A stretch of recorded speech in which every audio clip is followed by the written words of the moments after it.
Amoureux du digital et des campagnes social médias bien faites, bonjour, nouveau petit format avec une vidéo. La vidéo a très peu d'importance parce qu'à part ma tronche et mon t-shirt, vous n'aurez pas grand chose, donc vous pouvez en fait le mettre de côté, regarder vos photos de vacances, prévoir votre prochain trip à Barcelone, etc. En m'écoutant derrière. Alors oui, pourquoi? Parce qu'en fait, à la newsletter du mois de novembre, c'est que j'ai envoyé au mois de novembre, et j'ai une brave personne dont je tailerai le nom, pour éviter de la balancer ici devant tout le monde, qui m'a dit « Ah, c'est dommage quand même, parce que j'aurais bien voulu t'écouter, mais là, je peux pas dire, la newsletter c'est trop long. » Et donc voilà, je me dis je vais faire un petit message, un petit billet d'humeur. Aujourd'hui j'ai envie de faire, ce mois-ci j'ai envie de faire un petit billet d'humeur, et vous parler de la data. Alors, beaucoup qui me connaissent savent que la data, j'adore. J'adore gratter la data, j'adore croiser les chiffres, j'adore croiser la data, j'adore faire des deep dives d'années complètes de campagne média pour regarder ce qui ne va pas par rapport à l'année précédente et de voir comment est-ce qu'on peut optimiser les choses et quels sont les settings qui ont été mis en place qui fait que ça n'a pas marché et que ça s'est cassé la figure. C'est un petit peu quelque chose qui me passionne. C'est vrai qu'avec les années, depuis le nombre de temps que je fais ça, j'arrive assez rapidement à mettre le doigt sur les choses qui fâchent, peut-être parce que je les ai tellement vues que je sais exactement les bottlenecks ou les trappes sur lesquelles les gens vont tomber derrière. Parce que bizarrement, et malheureusement, beaucoup de personnes ne regardent pas la data, du moins la bonne data, et surtout n'arrivent pas à l'interpréter, ce qui cause problème. Sans rentrer dans le débat, parce que je sais qu'on a un débat avec certains sur TikTok qui opposent TikTok et Meta.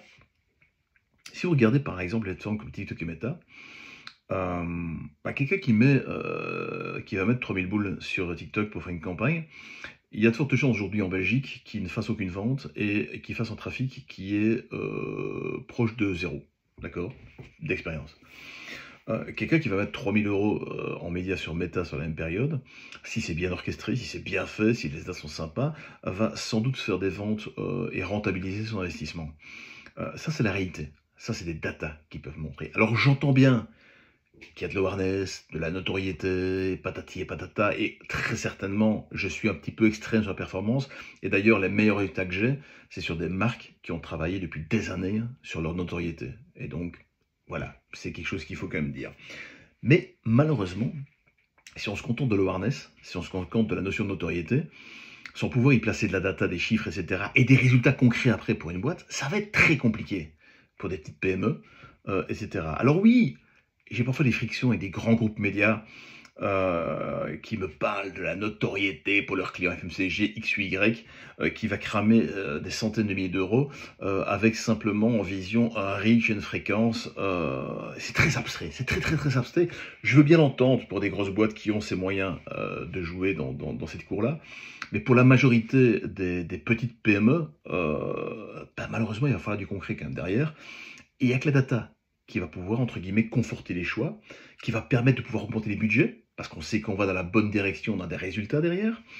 Et c'est quand même quelque chose d'important derrière, de pouvoir prendre des bons choix, avoir une intuition au début toujours, mais pouvoir faire des choix sur base de data que je récolte. La data, évidemment, il faut savoir la lire. Quelques anecdotes que je vais vous donner. Alors, je ne vais pas, bien entendu, vous balancer les noms de qui, que, quoi, etc. Parce que restons gentlemen. Mais deux petites anecdotes. J'ai un jour une brave personne qui monte des campagnes et qui fait des campagnes dans un groupe important pour des marques de cosmétiques belges. D'accord? Et je vois qu'en fait, dans ces campagnes, dans ces résultats, elle a presque 40% de son budget qui passe sur le Cambodge. Et donc, je pointe l'erreur. Et elle ne se démonte pas. Elle me dit, mais non, c'est tout à fait normal. C'est parce qu'en fait, j'ai remarqué que le CPC au Cambodge était moins cher qu'en Belgique. Donc, le monde s'écroule derrière moi. Tu dis, mais attends, t'es consciente quand même que si ton client apprend que tu vas toucher des gens au Cambodge, t'es mort. Et là, elle ne se démonte pas toujours. Et elle me dit, non, il ne regarde pas. On lui donne seulement le trafic, d'accord? C'est tout ce qu'il regarde. Et là, vous dites, waouh. Donc ça, c'était il y a 4-5 ans. On se dit, waouh. On est très bas. Autre petite anecdote assez sympathique, mais là, de l'année passée, donc c'est assez fréquent. C'est assez récent, parce que moi, j'ai en fait cette personne qui fait des campagnes. Je reprends des chiffres que j'ai simplifiés. Elle a 2 campagnes qui tournent. une campagne où elle dépense 200 € et elle rentre 2000 € de vente. Donc elle fait un ROS, le retour sur ad spend, de 10, d'accord. Et elle fait une deuxième campagne. Sa première campagne, c'est très segmenté, très fin, sur des gens ultra pointus, donc elle marche bien. La deuxième campagne, c'est une campagne broad, plus large. Elle met 2000 € et elle vend pour 4000 €, donc elle fait un ROS de 2. En discutant, etc., avec elle, dans ses analyses, etc., elle me dit, ouais, ben, en moyenne, on fait un ROS de 12. Par exemple, le mois passé, j'ai fait un ROS de 12. Alors, je lui dis, ben non, t'as pas fait un ROS de 12. Si, j'ai fait un ROS de 12, tu peux regarder. Puis je me dis, j'ai loupé quelque chose. Donc, je re-regarde ces chiffres, et là, la lumière divine. Je me dis, oh nom de Dieu. Et en fait, ce que cette brave personne faisait, c'est qu'elle additionnait ses ROS. Donc 10 plus 2 égale 12. Ce qui est complètement con, parce que tu ne fais pas un ROS de 12. Si tu mets 2200 € de médias et que tu rentres 6000 €, tu fais un ROS de 2,72. C'est ça le truc. Et elle est persuadée qu'elle faisait un ROS de 12. Je donne l'information, je répète l'information, et là, comme beaucoup certains, elle me sort du tac au tac. C'est une autre façon de voir les choses. Et alors tu dis, mais non, c'est pas une autre façon de voir les choses. Alors heureusement qu'il y avait un directeur financier dans l'histoire qui m'a dit tu m'as sauvé la vie, parce que là, je ne comprends pas. Je comprends ce qu'elle fait, parce que ça fait 3 mois qu'elle donne des chiffres comme ça qui n'ont rien à voir avec la réalité. Donc vous voyez, encore une fois, c'est une interprétation d'attaque qui n'est pas bonne. Alors je prends les cas extrêmes, hein. Mais dans certains cas, parfois, on a des choses qui sont mais tout à fait out of the scope, au niveau business, je ne sais pas de quoi ça vient, le fameux CPC. Pourquoi balancer du CPC?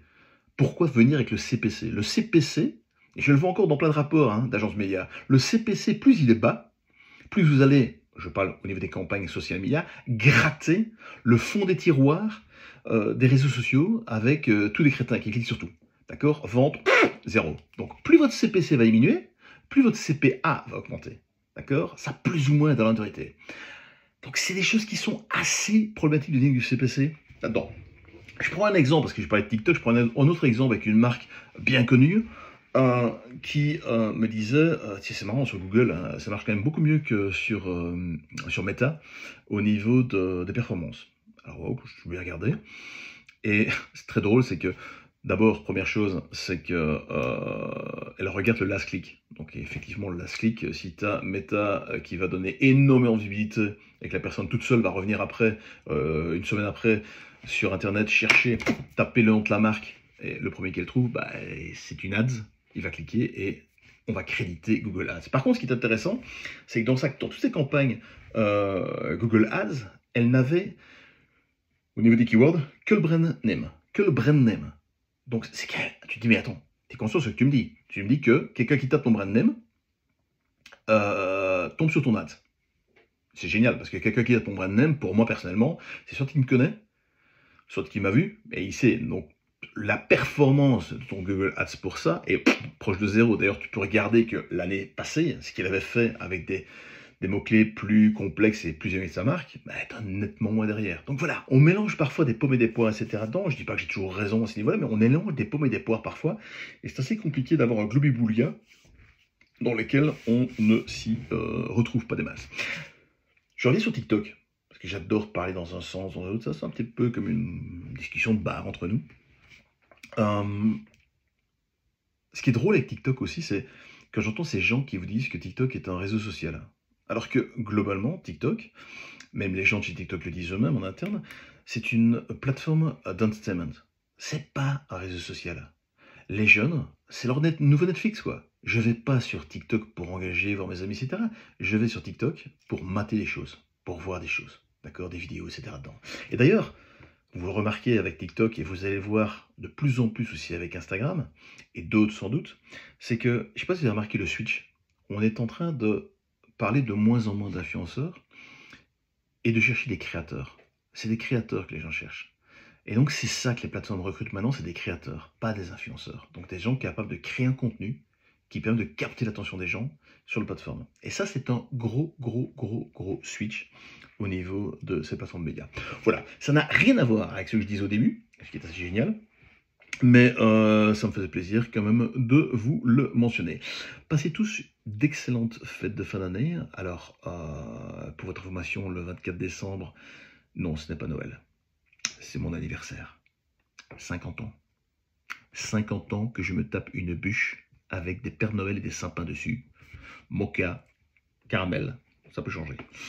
Donc voilà, souhaitez-moi bonne chance. On se retrouve l'année prochaine avec une chouette petite newsletter de janvier. Pour ceux qui ne sont pas encore inscrits, n'oubliez pas d'aller sur bwat.academy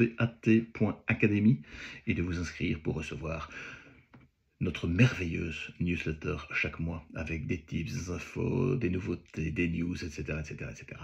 Passez tous d'excellentes fêtes de fin d'année et à très très bientôt.